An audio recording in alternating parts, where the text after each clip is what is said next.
మీరందరూ వీడియోలు చూస్తున్నారు కానీ సబ్స్క్రైబ్ చేసుకోవట్లేదు. మీరు సబ్స్క్రైబ్ చేసుకుంటే మాకు ఒక బూస్ట్ లాగా ఉంటుంది. ప్లీజ్ దయచేసి అందరూ సబ్స్క్రైబ్ చేసుకోండి. లైక్ చేయండి, షేర్ చేయండి. అలాగే మీకు నచ్చిన క్యారెక్టర్ని కమెంట్ చేయండి. మాయానది మొదటి భాగంలో అజయ్ని వాళ్ళ అమ్మ తిట్టి అక్కడ నుండి తీసుకొని వెళ్ళిపోతుంది. ఇక వాళ్ళ గుడి దగ్గర నుండి ఇల్లు చేరుకున్న తర్వాత అజయ్ తల్లితో మాట్లాడుతూ, అమ్మా, నువ్వు నాకు ఇందాక చెప్పింది అస్సలు అర్థం కాలేదు. అక్కడ వాళ్ళు సురక్షితంగా ఎలా ఉంటారు? ఖచ్చితంగా వాళ్ళు సురక్షితంగానే ఉంటారు. దీని గురించి నాకు బాగా తెలుసు. అది నీకు ఎలా తెలుసమ్మా? నదిలో పడిన వాళ్ళు ఎలా సురక్షితంగా ఉంటారు అని చాలా కోపంగా అరుస్తాడు. ఎందుకంటే అక్కడ మరో ప్రపంచం ఉంటుంది కాబట్టి. అక్కడ తిండి ఉంటుంది, అలాగే మనకు కావాల్సిన వస్తువులన్నీ ఉంటాయి.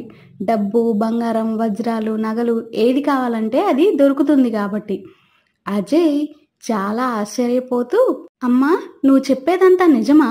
కానీ ఈ విషయాలన్నీ నీకెలా తెలుసు? తెలుసు, నాకు బాగా తెలుసు. ఇవన్నీ కూడా నా తండ్రి నాకు చెప్పాడు. ఇప్పుడు ఆయన సన్యాసం పుచ్చుకున్నాడు, స్వామీజీలాగా మారిపోయాడు. ఆయన దగ్గరికి వెళ్ళు అని చెప్తుంది. అతను ఎక్కడ ఉంటాడో తెలుసుకొని అజయ్ అక్కడ నుండి బయలుదేరతాడు. అక్కడ ఉన్న ఆశ్రమం అంతా చాలా అందంగా, ప్రశాంతంగా ఉంటుంది. దాన్ని చూసి అజయ్ ఇక్కడ ఎంతో అందంగా ఉంది అని అనుకుంటాడు. ఎక్కడ చూసినా పూల మొక్కలు, చాలా అద్భుతంగా ఉంది అని అనుకుంటూ ఉండగా వెనుక నుండి, ఎవరు కావాలి బాబు అని ఒక స్వరం వినబడుతుంది. అజయ్ వెంటనే వెనక్కి తిరిగి చూస్తాడు. అక్కడ ఒక స్వామీజీ ఉంటాడు. ఏం కావాలి బాబు నీకు? ఇక్కడ వర్మ అని ఒక స్వామీజీ ఉన్నారంట, ఆయన కలవడానికి వచ్చాను. నేనే, మీరు కలవాలి అనుకుంటున్న వర్మని. ఎవరు మీరు? ఏం కావాలి?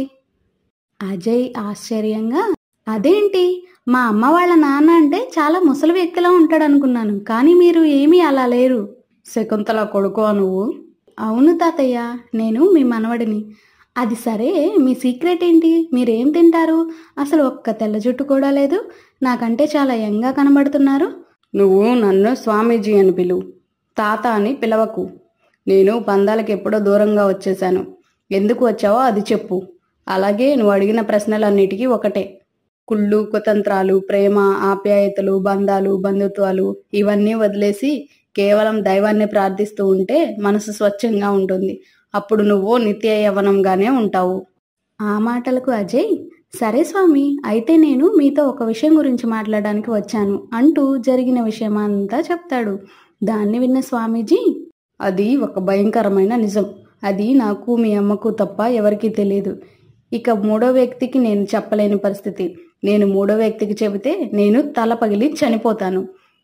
కానీ నీ ప్రశ్నలన్నిటికీ సమాధానం దొరకాలంటే మా మాయానదిలోకి వెళ్లాల్సిందే. అక్కడ ఒక పుస్తకం ఉంటుంది, దాన్ని తీసి చదువు. నీకు అన్ని విషయాలు తెలుస్తాయి. అయితే నేను ఇప్పుడే అక్కడికి వెళ్తాను. సరే, నేను నీకు ఒక ఉంగరాన్ని ఇస్తున్నాను, దాన్ని జాగ్రత్తగా నీ వేలికి ఉంచుకో అని ఆ ఉంగరాన్ని ఇచ్చి అతని పంపిస్తాడు. అజయ్ అక్కడ నుండి నది వైపుగా వెళ్ళి నదిలోకి దూకుతాడు. అతను సరాసరి వేదాలున్న దగ్గరకు వెళ్తాడు. అక్కడ మల్లేష్, రే అజయ్, ఎందుకురా నువ్వు ఇక్కడికి వచ్చావు? నేను మీకోసమే ఇక్కడికి వచ్చాను.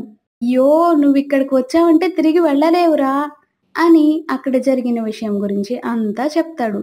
అజయ్ ఆ మాటలు విని, నేను పూర్తి నిజమేంటో తెలుసుకోవడానికి ఇక్కడికి వచ్చాను అని అతనితో మాట్లాడుతుంటే చంద్రబోస్ కూడా మాట్లాడతాడు. మీరు నదిలో ఎందుకు ఉన్నారు? మా నాన్న ఎందుకు చనిపోయాడు? చూడు బాబు, మీ నాన్న చనిపోవడానికి గల కారణం ఏంటో నాకైతే తెలియదు, కానీ నేను ఇక్కడికి రావడానికి కారణం మాత్రం మీ నాన్న. మీ తాతయ్య చాలా మంచివాడు. ఆయనకు పూజలు పునస్కారాలంటే ప్రీతి ఎక్కువ. అలాగే నిధుల కోసం వెతుకుతూ ఉన్నాడు. అప్పుడు ఒకరోజు మా దగ్గరికి వచ్చాడు. నాతో మాట్లాడుతూ, చూడండి, నాకు తెలిసిన ఒక చోట లంకె బిందులు, నిధులు ఉన్నాయని అర్థమైంది. మీరు నాతో పాటు వచ్చారంటే అవి మీ సొంతం చేస్తాను. తప్పకుండా మామయ్య, మేము వస్తాము. ఎక్కడ ఉన్నాయో చెప్పండి. అందుకతను నాతో పాటు రండి అని చెప్తాడు. ఇక ఇద్దరం కలిసి అక్కడికి వెళ్ళాం. ఒక పాడుబడిన కోట దగ్గరికి తీసుకెళ్లాడు. అక్కడ ఒక చోట గుంట తవ్వమని అన్నాడు. మేము తవ్వడం మొదలుపెట్టాం. మీ తాతయ్య చెప్పినట్టుగానే అక్కడ లంకి బిందులున్నాయి, నిధులు దొరికాయి. ఇక వాటిని సరిసమానంగా పంచాడు. చూడండి, వీటిని మీరు జాగ్రత్తగా ఖర్చు పెట్టుకోండి. వీటితో వ్యాపారాలు చేయండి. మీ జీవితం సంతోషంగా సాగిపోతుంది. డబ్బంతా మాకిచ్చేశారు, మరి మీరు ఏమాత్రం తీసుకోలేదు. డబ్బు అవసరం లేదా? నాకు డబ్బు కావాలంటే నేను ఎప్పుడో సంపాదించేవాడిని. నాకు అవసరం లేదు. నేను సంసార జీవితానికి దూరంగా బ్రతుకుతున్నవాడని అని చెప్పి వాళ్ళని పంపించేశారు. ఇక మేమిద్దరం నడుచుకుంటూ వస్తుండగా ఎవరో ఇద్దరు వ్యక్తులు వచ్చి మమ్మల్ని కొట్టడం మొదలుపెట్టారు. మా దగ్గర ఉన్న వాటిని తీసుకోవాలని ప్రయత్నించారు. నేను వాళ్ళతో గొడవ పడుతూ ఉండగా మీ నాన్న నన్ను వెనక నుండి వచ్చి కొట్టాడు. అప్పుడు నాకేమీ అర్థం కాలేదు.